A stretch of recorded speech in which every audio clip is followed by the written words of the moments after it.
Donna Shalala remains the frontrunner among a crowded field of Democrats hoping to replace Republican Ileana Ros-Lehtinen. Recently, she stopped by and I had a chance to discuss some of the issues. But I started by asking her what she is hearing most often from folks as she talks to voters.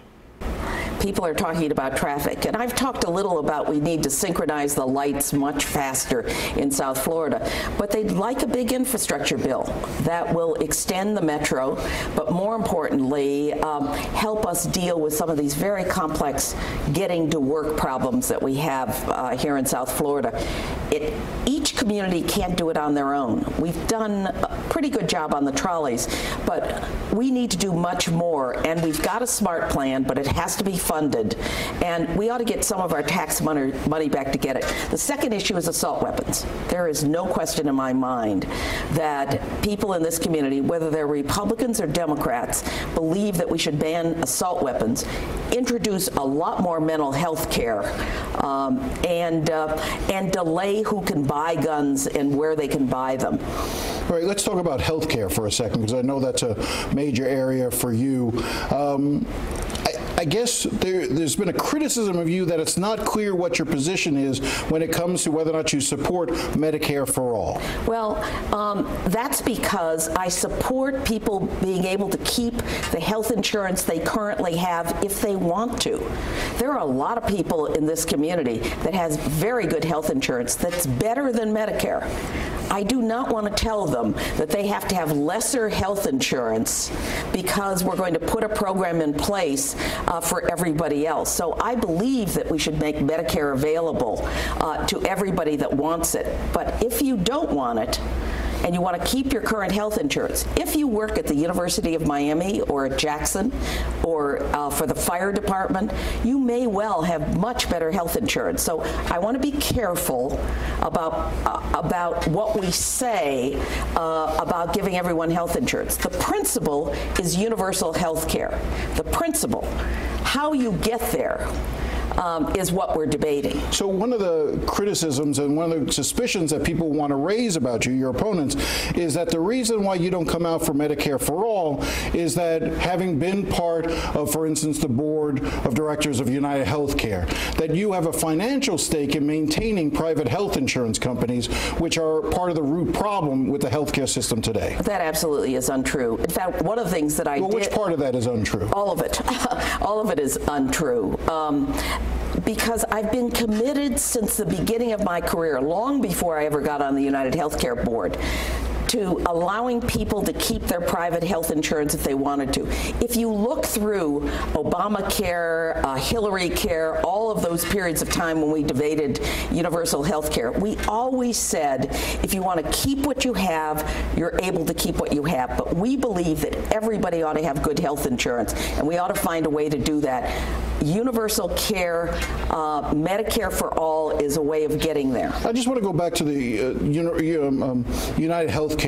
You left the Clinton administration as Health and Human Services Secretary and went on their board, correct? Well, and I went on a number of boards. I went on the Gannett board, for example. I was on boards, corporate boards, before I went into the Clinton administration. I'm a prominent... But the point that I'm saying is that there's a perception that this is part of the problem of Washington, is that you go from Health and Human Services Secretary to then serving on a board, making millions of dollars on a private insurance company. Do you see a conflict there? I don't see a conflict, because if you have an expertise in healthcare, but remember why women like me are on corporate boards. Because the women's movement and the civil rights movement fought to get prominent women and prominent men of color on these boards. And so I see no conflict. But the point I was going to make is, while on that board, I brought $10 million to the health clinic in Overtown. This was a very important contribution to the Jefferson Reeves Health Clinic in Overtown, because they needed to improve primary care for the community. So I did a number of things that were related, but don't dismiss this, because I was on corporate boards before I went into the administration, and I was on corporate boards afterwards, and there was no conflict. Another board that you served on was Lennar. Yes. There are those, I mean, certainly Lennar does not bear responsibility for the housing bust, although Lennar may have played a role in terms of overproducing homes during a critical time, during the very time that you served on that board. Do you think Lennar gets an unfair rap, or do you think that Lennar bears some responsibility for the housing crisis? I think that they get an unfair rap. They caught things early. Look at the extraordinary job they did when the Chinese drywall situation entered. They pulled every piece of drywall. They didn't know their subs used Chinese drywall. They took responsibility for that. They pulled every piece of drywall out. They moved people out of their homes. They moved and paid for them to stay in other places, moved them back in, and replaced all their utilities as part of the process. So I think it's a company with great integrity, and I simply think that that no one should criticize them in terms of the way they behaved. Do you want to see Bill and Hillary Clinton come down and campaign for you? You know what? Here's what I've said. They have been friends of mine before they were married, frankly, so I've known them for a long time. I'm using the Shalala machine. I'm not using the Clinton machine. So even though Hillary has endorsed me in the primary, she is really an old friend. This has nothing to do with the Clinton administration. We sat on the board of the Children's Defense Fund for years together, and so I'm happy to have her endorsement. But I'm using my own machine. I've been in this community for a long time.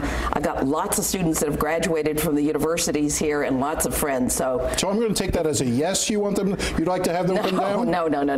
You're taking it at I'm going to use my own machine to campaign for me. So then you would prefer that they didn't come down? No, I'm not saying that. I'm not saying that, Jim. Don't put words in my mouth. What I am saying is that I'm using my own organization to campaign for me. I'm happy to have endorsements from people. In this case, Hillary endorsed me, but in terms of campaigning, it's me. They get to see the real thing. You can watch more of my interview with Donna Shalala on our website. Just go to cbsmiami.com/candidates2018.